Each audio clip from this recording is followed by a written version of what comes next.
Okay guys, so I haven't seen the movie Beauty and the Beast yet, but I basically feel like I have because I've seen so many people on various social media platforms posting about it. That's right, ladies and gentlemen, in between people's outrage posts about the shack, we're seeing other outrage posts. And this outrage is about a quote that the director of the film put out this past week that says this. Lefou, played by Josh Gad, has a, quote, nice, exclusively gay moment in the movie. And it got me thinking, as a Christian, how are we supposed to react to this? And so that gave me Lefou ideas.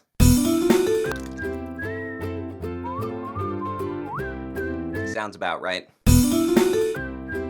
Huh. Oh, they're making a live action Beauty and the Beast? Those are just a few of my ideas. You know, you get the general sentiment. But Kevin, they're normalizing homosexuality. If that were the case, then you could make the argument that the movie is perpetuating and normalizing bestiality as well. They even have the word beast in the name of the movie. Wait, I think we're onto something here. That argument is a lot stronger than Lefou being gay. Is that honestly what you think is happening here? I don't. I think that may be what they think is happening here, but that's not actually what's going on. I think what's happening here is a virtue signaling marketing campaign that's intended to get uptight Christians outraged and progressives dancing around clapping saying, "It's progressive!"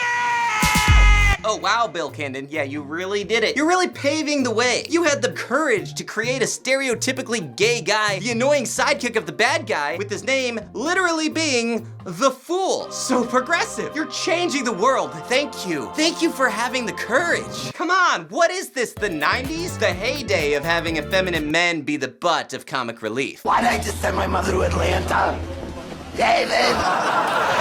This isn't furthering an agenda. This is just making fun of somebody who acts a certain way and then calling them gay. This is what bullies do to effeminate kids in high school. We don't have to do that. But of course, this is what Hollywood does. I mean, look at how long they've tried to push Tom Cruise to come out of the closet. Well, we can't leave you alone because you won't come out of the closet. Hey, you know how you're living your life the way you want to live your life? Well, we want you to live your life the way we want you to live your life. We're gonna bully you and call you gay and push you until you finally give in. It's dumb and it's annoying, but the best way to react to it is just roll your eyes and say, hey, those things that you're calling gay aren't gay. Ugh. I hate when anybody does this. I hate when Christians do it. I hate when progressives do it. I hate when Christian progressives do it. Doesn't matter who it is. Let people live their life. But Kevin, why won't you think of the children? Guys, Christians, I've got a secret to tell you.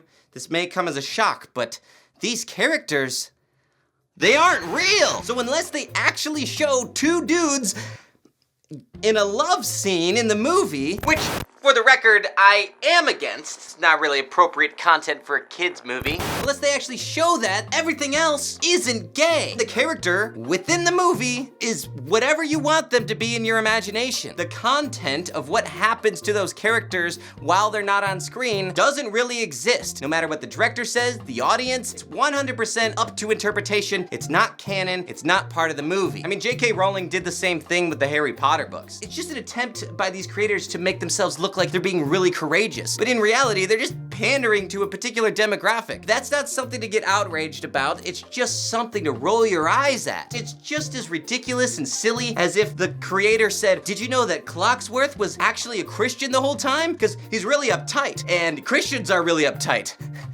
Are you happy, Christians? Do you like that? That's just stereotyping. So here's the thought, Christians. How about we just go ahead and leave the stereotyping and categorizing and identity politics and outrage culture to the world, okay? Let them say, you look and act a certain way, so you belong in this group. Here's a list of things you're required to think, say, believe, and do. And if you don't, you're betraying the group we put you in. Yeah, it doesn't sound very fun to me. At least that's not the type of person I want to be. No, I want to be the type of person who looks at somebody and says, hey, guess what? You're much more than the box that people are trying to put you in. You're much more than a category or a demographic. You're an individual, and you're loved. There you have it, guys. That's a fun episode, a little heavy. Hey, guess what? I did a review recently of Prince of Egypt with my friend over at Christian Nutrition. The link is probably popping up in a card, also down in the description, so go check that out. Also, check out patreon.com/saygoodnightkev if you want to pledge to the show and just keep this baby going. Some people who have given are Brendan Neely, fairlyprotestant.blogspot.com, check that out, and Cheyenne Solace. Thanks so much, guys, for checking this out. I will talk to you later. Good night.